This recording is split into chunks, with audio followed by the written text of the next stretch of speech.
Thanks very much, Mr. Speaker. On behalf of Beaches East York, I speak today in support of C-15, and I want to start by acknowledging the work of former NDP member Romeo Saganash, and it really highlights how the importance of this issue cuts across party lines and the significance of working across party lines to get important things done.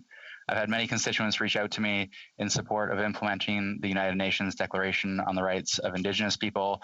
Most, of course, email or write letters, some call. And before the election in the last Parliament, when then C-262, Saganash's bill, was before us, I had a constituent I want to highlight, Murray Lumley, who came and met with me in my office and called on me to support that bill, which of course I did, and encouraged the government of the day at the time to support it. Now, Murray is a thoughtful, caring constituent. He didn't vote for me.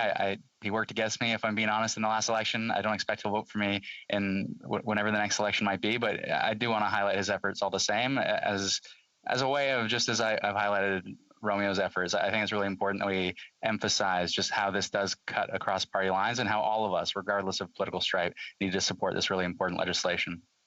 Now, it's also, I think when we work across party lines, we build trust. Another way we build trust in politics is by keeping our promises. And I just want to highlight the platform that we ran on in the last election, which stated Canada's Truth and Reconciliation Commission said that the UN Declaration on the Rights of Indigenous Peoples charts a path for reconciliation to flourish in 21st century Canada.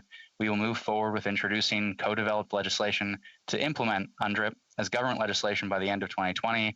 In this work, we will ensure that this legislation fully respects the intent of the declaration and establishes Bill C-262 as the floor rather than the ceiling when it comes to drafting this new legislation. That promise has been kept through Bill C-15, which was introduced in Parliament in December of last year. In substance, C-15 has a lengthy preamble, including that UNDRIP provides a framework for reconciliation, healing, and peace, as well as harmonious and cooperative relations based on the principles of justice, democracy, respect for human rights, non-discrimination, and good faith.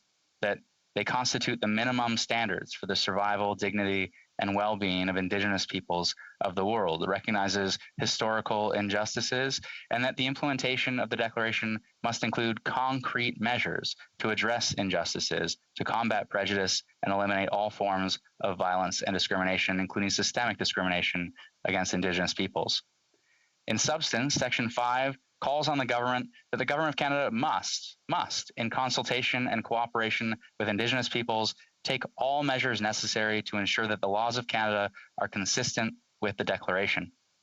Saganash rightly noted before committee that the Minister of Justice already has an obligation under Section 4.1 of the Department of Justice Act to make sure that any legislation before it is introduced is consistent with the Charter and our Charter of Rights and Freedoms, and that C-15 provides for an equivalent for Indigenous rights and treaty rights in this country. Section 6 is the most important section in this legislation, which requires that the minister, in consultation and cooperation with Indigenous peoples and other federal ministers, prepare and implement an action plan to achieve the objectives of the Declaration, measures to address injustices, discrimination, and to promote mutual respect, and measures related to monitoring, oversight, resources, and resources for remedies and accountability. Measures to monitor the implementation of the plan, and annual reporting mechanisms to Parliament. Bill C-15 does treat C-262 as a floor, which is incredibly important. It goes beyond, in its preamble, recognizes the inherent right to self-determination, including a right to self-government. In the words of the Justice Minister, C-15 creates a legislated, durable framework requiring government to work collaboratively with Indigenous peoples to make steady progress in implementing the Declaration across all areas of federal responsibility. So that's the Justice Minister. Is it supported by Indigenous communities? Is it supported by experts? Is it supported by the above noted Mr. Saganash? The answer is yes, an overwhelming yes. There is a letter in support of C-15 with over 200 signatures from First Nations, from Indigenous communities across the country, organizations, experts, and activists, including Saganash, Erwin Kotler, the current NDP member from Winnipeg Centre, and many others. I note here that one of the signatories is also a constituent and expert, Carrie Wilkins, who is an expert at the University of Toronto. They write in this letter that our Parliament has a historic opportunity to advance reconciliation, that UNDRIP is a consensus global human rights instrument elaborating minimum standards for the survival, dignity, and well-being of Indigenous people, that implementation of these standards is vital to improving the lives of Indigenous peoples in Canada and around the world, and to upholding Canada's solemn and urgent human rights commitments. They go on to note that the measures in C-15 are important, practical, and achievable measures that deserve the support of all Canadians. Two of those signatories, Alex Neve, formerly of Amnesty International, and Brenda Gunn, wrote recently and separately, by any measure, implementing this global declaration domestically will significantly advance reconciliation and strengthen respect for the rights of Indigenous peoples across the country, not automatically, and not without much hard work ahead, such as the considerable effort in full collaboration with First Nations, Inuit, and Métis peoples that must be invested in developing the action plan for implementation that will be required. They go on to note that it's important as a matter of global leadership and that it stands to advance Canada's overall commitment to international human rights. Speaking recently to a parliamentary committee studying C-15, Romeo Saganash said, "I fully support C-15 being tabled by the federal government in the House.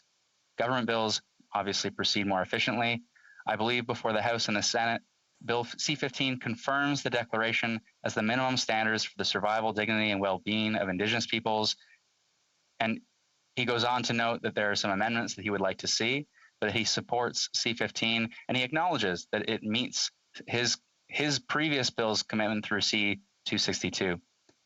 Former chair of the TRC and former Senator Murray Sinclair has said, Indigenous people now will be able to negotiate with a stronger hand than they ever have in the past. The Assembly of First Nations said, the AFN is urging all parliamentarians to support the adoption of a strong implementation framework before the close of this session of Parliament. The ITK calls for strengthening C-15, but goes on to say that they strongly encourage all members of Parliament to support Bill C-15 in order to help advance the urgent work of implementing UNDRIP.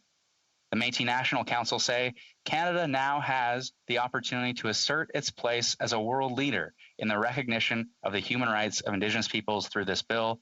The Métis National Council fully supports this effort, and we urge members of all political parties to pass this legislation without delay. Cheryl Lightfoot, the Canada Research Chair of Global Indigenous Rights and Politics at UBC, says, I'm strongly in favor of the implementation model that Romeo Saganash created when he first brought forward C-262 to Parliament. This model, which is the foundation of C-15, has a number of elements that I think are crucial. First of all, it requires collaboration with Indigenous peoples. It also requires concrete action, including legal reform and the creation of an action plan, and it requires public reporting and accountability. She says C-15 is advancing the global conversation and setting a very positive example. And quite simply, C-15 represents the best approach to human rights implementation that I have seen from around the world, bringing all of these various elements together. Now, I previously noted my constituent, Kerry Wilkins. He says meaningful incorporation of UNDRIP into Canadian law would improve materially the circumstances and enhance the autonomy of Indigenous peoples dwelling here. And he goes on to provide a couple of examples. I'm running out of time, I recognize, so I won't get into them unless perhaps I get asked questions. Now, of course, I expect the government will look to ways of improving the bill at committee. I hope to see further testimony at committee that addresses whether a 3-year waiting period for the action plan is appropriate, or if it is, whether interim measures might be useful. I'm also interested to understand from testimony why the bill does not include a section on power sharing agreements in the same way BC's UNDRIP implementation legislation does. And finally, it's really important to emphasize that so much depends upon implementation. And so there are big questions in that regard. So this bill is important, but it is important in its potential. So let's pass this at second reading. Let's send it to committee, improve it at committee where possible, and let's get back to the hard work of implementing this important international framework here at home. Thanks, Mr. Speaker.